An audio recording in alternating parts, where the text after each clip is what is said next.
Hello, good evening. This is something I tried to do some weeks ago, but it didn't go too well. So I'm starting up again, calling it Book Club #1. It's not Lord Wandsworth College, it's not postcards, it's not local history, it is book club.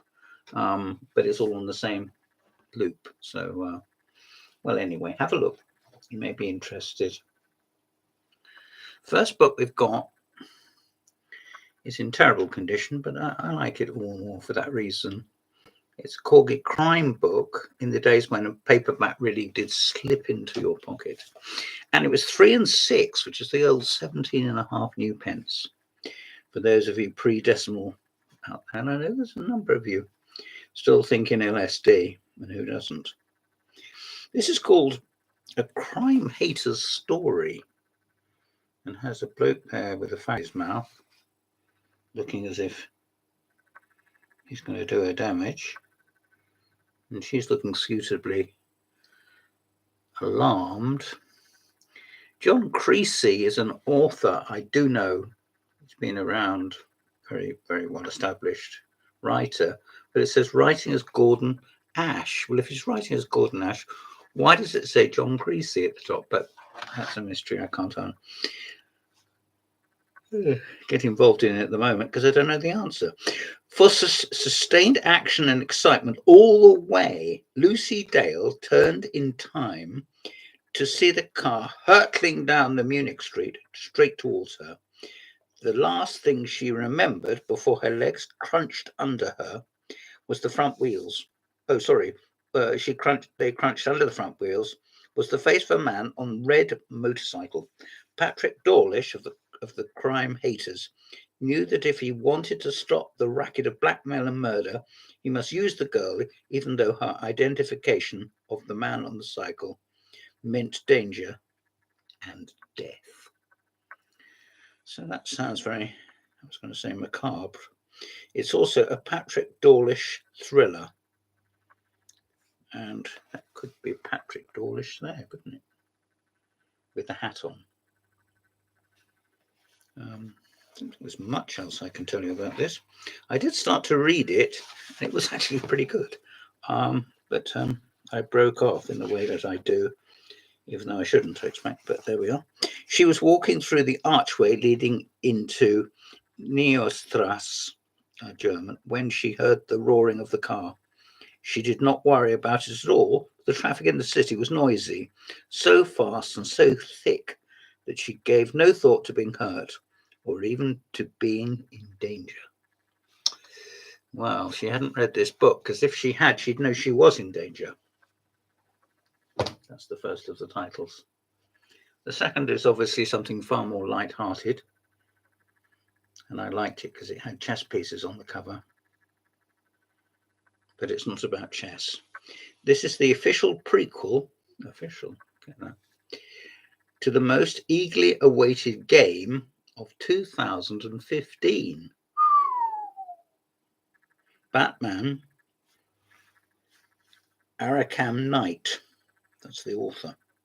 The Joker's death has left a void in Gotham City underworld. One Riddler seeks to fill the deadliest way possible. Okay, the clock is ticking, it says. I can't read all of this because it's got a sticker on it. Anyway.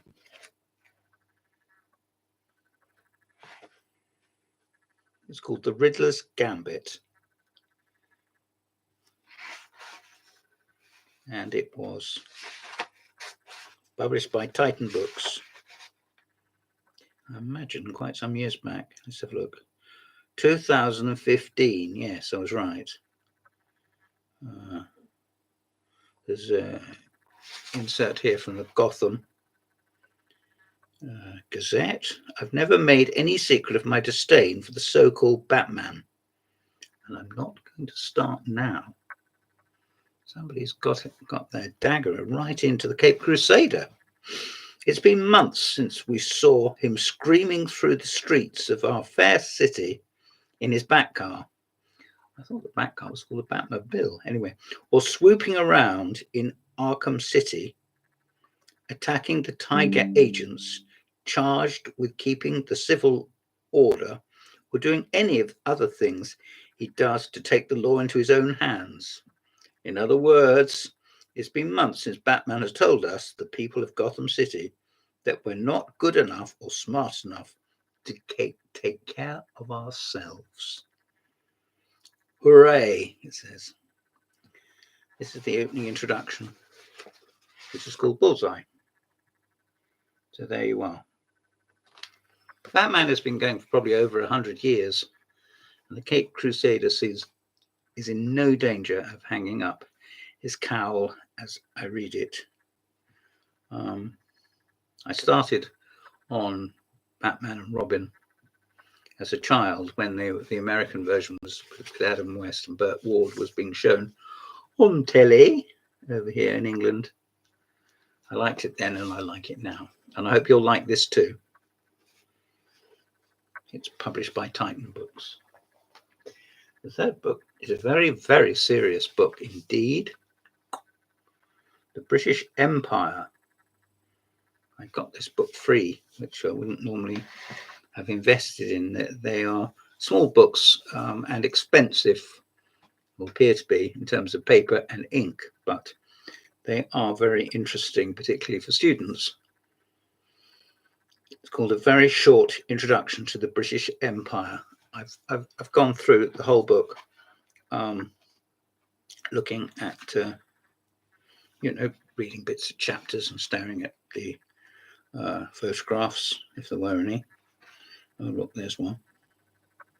Aboriginal dancers shaking their private bits at the Queen during her visit to Perth. Empire and British culture. Things flow both ways. In British culture and identity were influenced by the empire and general engagement with the wider world, from immigrants and loan words in the English language to diet, consumer goods, buildings, such as the bungalow, furniture, decor, and a range of cultural representations in literature, advertising, music, and the arts. In other words, it was fair exchange, no robbery. I think that's very interesting to start like that. It's nice and flexible and friendly, and it's not filled up with gobbledygook. Here's a bit of advertising. Pears. They were great advertisers in the days of yore, and you can still buy their soap. That's why I get my beautiful, flawless complexion. This is from 1885, so it's Victorian, and it shows a black little boy. I can never pronounce this word. Agricious. Examples of advertising and the association of empire with civilization, and of civilization with whiteness. Oh, I see. What she's doing is soaping him and cleaning him in an effort to get rid of his colour. Yes, that is particularly unpleasant, isn't it, to modern eyes? There we are. Look, when he came out of the bath, his body is white. But on the other hand, it's as well we see it so that we can either avoid it or understand it and then pass it by. It is not promoting it, I can assure you.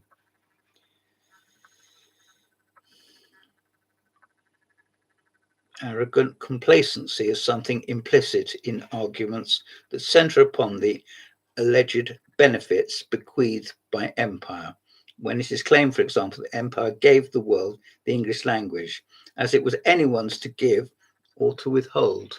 That's true. In other words, it was abstraction. Here we are, some tea pickers.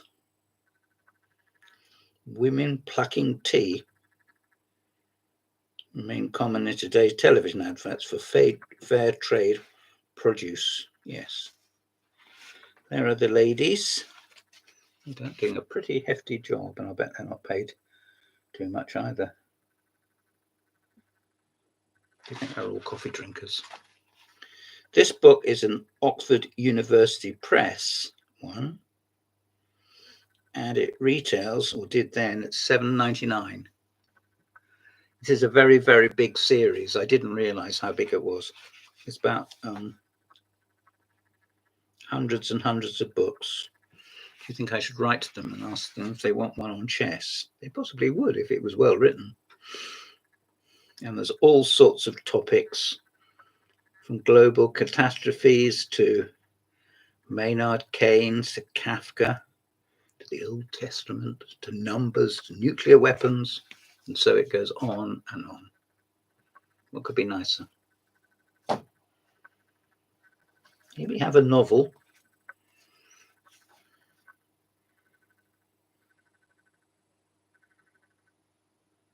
Who is a bridesmaid. Beryl Bainbridge never won any literary awards. I think in her heart she knew, as indeed did her many, many thousands of readers, that she was a very, very accomplished novelist. She was born in 1930s in Liverpool and spent her early working life there as a juvenile character actress. That's what I said in the intro. In repertory. She started writing seriously when she left the theatre behind her to have her first baby. She's written 10 highly praised novels: The Dressmaker, The Bottle Factory Outing, A Quiet Life, which is what this is. She's also writing for television. The most recent book is Another Part of the Wood. Sorry, this isn't A Quiet Life. This is Another Part of the Wood. In a remote village in Wales, two urban couples are spending their holiday, idealistic owner and his protege. The beginnings are idyllic, but catastrophe lurks behind every tree. It says, funny, acute, and horrifyingly perceptive. Miss Bainbridge rarely misses a trick. And so it goes on. Fiendish, precisely observed, we accept a refined world delineated by Bainbridge nerve endings, her fascinating dwelling eye. There it is. Quite a short book. It's published by Fontana, 159 pages, so it's quite a short read. But with Beryl Bainbridge, you get some good stuff. This is a 1979 edition of a book that originally appeared in 1968. So there we are. I think you might like that, but don't expect it to be either straightforward or bland. It will contain a few surprises. And last, but by no means first, novel on yellow paper by Stevie Smith. Stevie Smith, as I'm always pleased to remember, was the Queen's favourite poet. She was born in Hull, but came to London at the age of 4 and lived here ever since. She worked at the publisher's office and visited East Prussia. And she was told, go away and write a novel. Novel on yellow paper was the result, but it was rejected by the publisher. It was published in 1936 by Jonathan Cape, caused an immediate stir, and was sometimes enthusiastic reviews and discussed by leading critics. She has written 2 further books, which I will not give you the details because you don't need it. It's irrelevant for the moment. She spends much of her time drawing and frequently finds the drawing inspires the poem rather than the other way about. That's rather good. I like that. This is a fiction book. And as I say, it's been with us for many years. This one was published in 1951. Beginning this book, as they say book in our trade, they mean magazine. Beginning this book, I should like, if I may, that is the way Sir Phoebus writes. I should like to say goodbye to all my friends, my beautiful and lovely friends. And for why? Read on, reader, read on and work it out for yourself. Here I am at a fine day in October, riding along the Row with Leonie. Well, please do not think that I have a lot of money, but here I am all the same. And who is paying? Well, partly it is like this. You see, they run cheap rides on the road. On cheap horses? Well, no, not that either so much. Well, here goes my horse. He's better than the horse I had in the year in Cornwall. That horse was called Kisme. He was a great eater, was Kisme.